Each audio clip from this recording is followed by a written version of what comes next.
Soludo, you are dead already.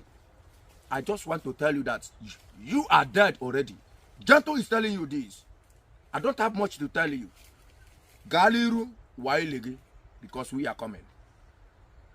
Soludo, Galiru, Wailigi, because we are Biafrans, we are coming. Soludo, we are coming. We must come after you. Soludo, remember, and I want to make it openly today for the whole world to hear me out and hear it clearly.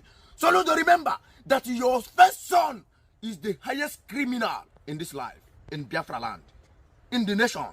Your first son is the criminal, the highest criminal in this world, in this nation called Biafra.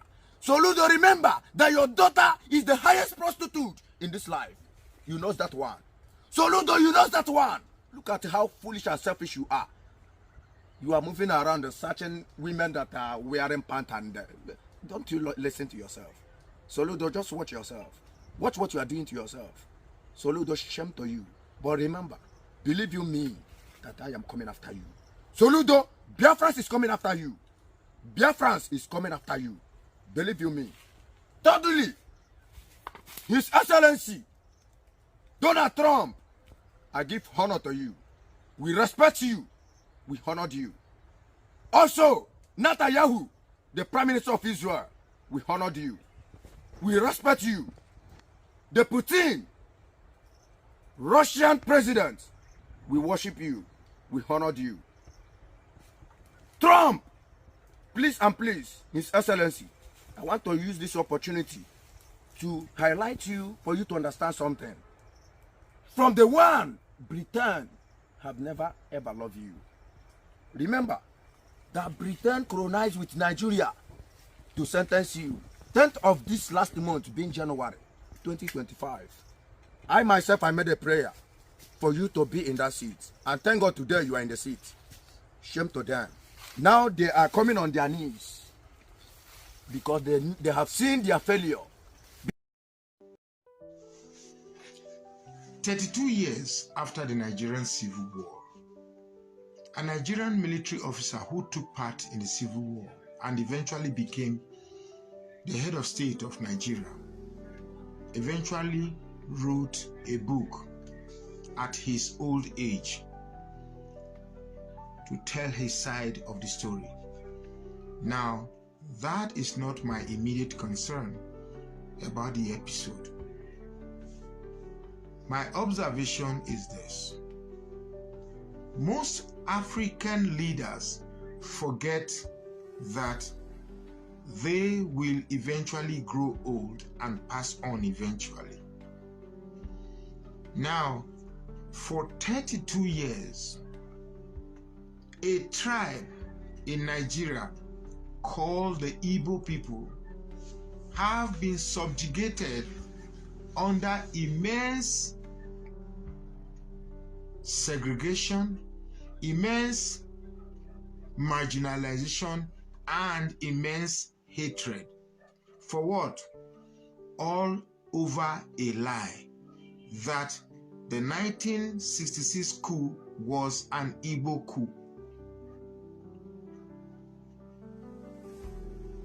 Millions of lives were lost because of a lie, and a whole race was subjugated to suffer 30 years of all forms of atrocious, inhumane treatment to a particular people. Now,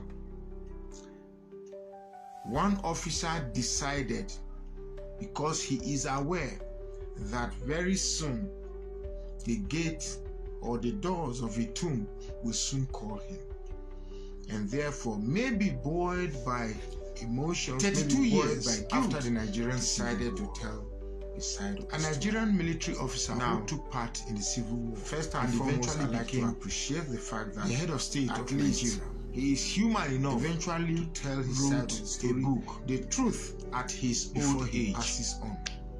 I want to appreciate tell his side of the story. Now, that is not my immediate concern. It's a huge eye-opener about the episode and offers a whole new perspective. My observation to Nigerian issues or to the Nigerian discourse. African leaders forget one thing that I must immediately say before I jump to the conclusion eventually that grow old and pass on eventually. In that book launch, now it's more or less like launching a book and inviting all the thieves in Nigeria to come and be called the Igbo people of that have been subjugated of all the under immense called themselves politicians, segregation, and what is even more worrisome is that marginalization, the donations, and immense hatred. 5 billion naira for what? All over a lie that the 1966 coup was an Igbo coup.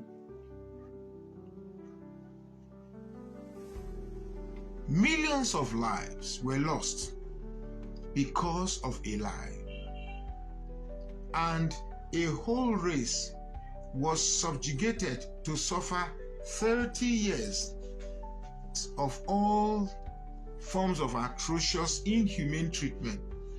I like to align with the facts and basics. The Igbo tribe is one of many tribes in Nigeria. And if we form a country and we call it the Federal Republic of Nigeria, I believe every tribe should have equal access to the availabilities of the spoils of what we refer to as the national cake. Well, I am not really in the mood to say much, but I really do hope that after this truth, for those who have had access to the book of General Badamasi Babangida, will begin to have a change of heart and begin to start a process of truly healing what the Civil War cost in 1966, where the then head of state, Gowon, said, "No victor, no vanquished." If truly Nigeria must be one, now is the time that those we perceived to have conquered should be victors. Those we perceived to have been humiliated should be indeed recompensed and brought into the scheme of things, so that Nigeria can indeed be one. If indeed there is no victor, no vanquished, this is the time to show the Igbos that Nigeria loves them and it's time to integrate. Yes, good morning, Biafrans. Good morning, lovers of freedom. Good morning to my audience. I want to use this opportunity to thank you all for what you've been doing and for what you're doing up to today. Now, I want to bring to the attention of Biafrans today that we have only one government, and that government is the United States of Biafra, who the leader is Mazi Nnamdi Kanu. The Prime Minister remains Mazi Simon Ekpa, and the Deputy Prime Minister remains Her Excellency Dr. Ngozi Arabweze, currently the surrogates for the Prime Minister of the Biafran government. Now, any other people or persons parading themselves as the acting Prime Minister or the Prime Minister of the Biafran government in exile, they are not working for the United States of Biafra. Biafrans, I want you to ask these individuals a question, that what documents have you to present to Biafrans, to present to the world as the Prime Minister? These people are people that were paid to come and discuss what we were doing and to stop real declaration of Biafra in Finland. Nigerian terrorist government headed by Tinubu paid these individuals money to spoil what we are doing. And today, that is in the public domain. But we are here to make sure that they do not come and deceive Biafrans. The only legitimate government as we speak is the United States of Biafra, and it is only one government. We do not run a parallel government in the United States of Biafra. And the Deputy Prime Minister remains as today Madam Dr. Ngozi Orebwese, Her Excellency. So on this note, I want you guys to understand that these are the people heading our new nation, 3 months old in some few days to come, and 3 leaders we have as we speak. 2 is not around. 1 is kidnapped from Kenya, who is our Supreme Leader Mazi Nnamdi Kanu. Our Prime Minister is being called for questioning by the Finnish authority. And Biafran, this questioning that they called our Prime Minister is even very good, because at the end of the day, Nigeria and other country would not have any reason to call Finland.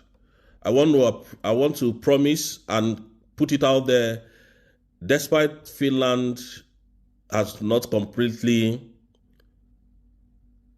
let our Prime Minister to speak with us, does not mean that they have sold out. They are trying to save their head, and they are trying to... And at the end of the day, it turned out that even Finnish government, Finnish media debunked it. That this thing is a lie. We did not discuss anything like that. Nigeria government, Nigerian media, they are all liars. So believe what you want, but just know you're making a deal. If at all you're making the deal as Nigerian media claim, then if you are making that deal, just know that you are going to pay for a monkey that is on the loose up there on a tree. How you want to catch him? One Hausa proverb. Kuna jina ba achinikimbiri deke asama. You understand? You cannot go to pay for enwe that is still loose on the tree. Monkey that is loose on the tree. Loose on top tree, jumping from tree to tree in the forest. And then someone now come and sell it to you. After you... 6th of January 2025. So therefore, I welcome you in the name of Chukwokika Abiyama. So let me tell you why I doing this for you. Let me knock it again. Those of you who grew up in the village,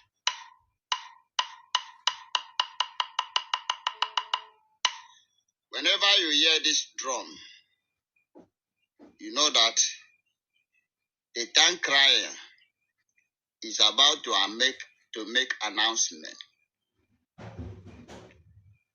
And that is one. Whenever you hear this drum, it is also make that there is a call from the king. But that aside, I knock the drum for you in 2 ways. 1, to give you announcement. 2, to invoke the spirit of our ancestors into those who think they can destroy what they started. Bring him down. How many times has the black man gone to Europe or go to any parliament in the Europe and said, no, this is not how you must divide your country. This is how I want you to divide your own country. And that stands. How many times have we come to the Western world and tell you how to live your lives? But why do you do it in Africa? And yet you call us dumb ass, dumb heads. And I want the Nigerian government to know this, that without the release of Mazi Nnamdi Kanu, everything that is mentioned Nigeria in the southeast, I think you people should know that very soon, things will start happening. things will start happening because self-defense is not a crime. Fighting for your self-defense is not a crime. And fighting for your freedom is not a crime, as enshrined in UN Charter 51. So please, the world should listen carefully. Tinubu is a drug lord. Now, Selina Celine from Finland came to Nigeria to submit a resumption letter, and sat down to discuss with her. All of a sudden, it becomes a crime that this lady has come to talk about Mazi Yapa. So you see, when I tell you people that the media carries propaganda a lot. The media are the people who communicate information to the public. Nigerian stream media is very bad. They are very worst. So Nigerians are hungry. Went on the road for protest. Most of them are still languishing in prison today. Most of them are still detained in prison today. And Ogenkere has the audacity. Ogenkere went to carry documents and send to the Finnish authority that he doesn't know how this money came into his account. That it seems Prime Minister is into money laundering for terrorism. And Mazi Simon Ekpa is demolishing them in court. And that is why you cannot see Musa in Finland. That is why you cannot see the Nigerian government in Finland. Come and defend the allegations over Simon Ekpa. They want him back to Nigeria. You think Finland are stupid? You think you are, when these people talk, they know nothing about the international law. And I have told you people, always listen to Madam Ngozi Orakweze. This is the only woman that we know for now. When Simon Ekpa comes out, you hear from him that Madam Ngozi Orakweze is not the right person. That is the only person who will tell you what to do. Forget this Ogenkere, Sonia Akarawa. All these people breaking egg, forget them. They are not relevant to this struggle. They have all sold out $150 million. That is what they paid to this idiot to stop the declaration on the 2nd of December. And yet he's coming here to tell you that a lawyer wrote, and then he's telling you the fools, we Biafran fools. That Mazi Simon Ekpa said the only government that they know is him, thief. That is how bad they are. You can imagine that we started following this animal. He will lead us into ditch, drown us into the ocean of what is it called? Nigerian terrorist government. This guy you see is a thief, he's a madman, he's a crazy man, a criminal. Ogenkere. Coming to tell you that that you should disregard Madam Ngozi Orakweze, that whatever she's saying, a thief, a liar, a bloody criminal, working with the Nigerian government to disrupt what we're going to do on the 2nd of December. He submitted a document of $150 million that came, that he said that this is what the Prime Minister is into money laundering. And that is the final question that we tell you people that Mazi Simon Ekpa is coming very soon, and all of you are where is he? Online country. Yeah. Talking rubbish from your mouth. But you don't know what is coming. Nigerian government knows what is coming. And for the killing of our people, we are telling you, government of Nigeria, that we are coming very hard on you. You think we're joking. Or maybe we think because we sit one place and talk, we don't have swag. How animalistic you people can be. You have this money and your country is sinking. People are hungry to bring down one man. Then I thought, no wonder Tinubu rounds to be the number 5th most corrupt person in the world. No wonder. I'm not even surprised. He's supposed to be the number 1st. Number 1. That's who Tinubu was supposed to be the number 1. Number 1. Global index of the most corrupt people in the world. Tinubu's name is there. Made it to number 5. As we speak today. Can you see how demonic people can be? And when we are telling you Nigeria can never work for you, Nigeria can never be good. Nigeria just want to be answering Nigeria.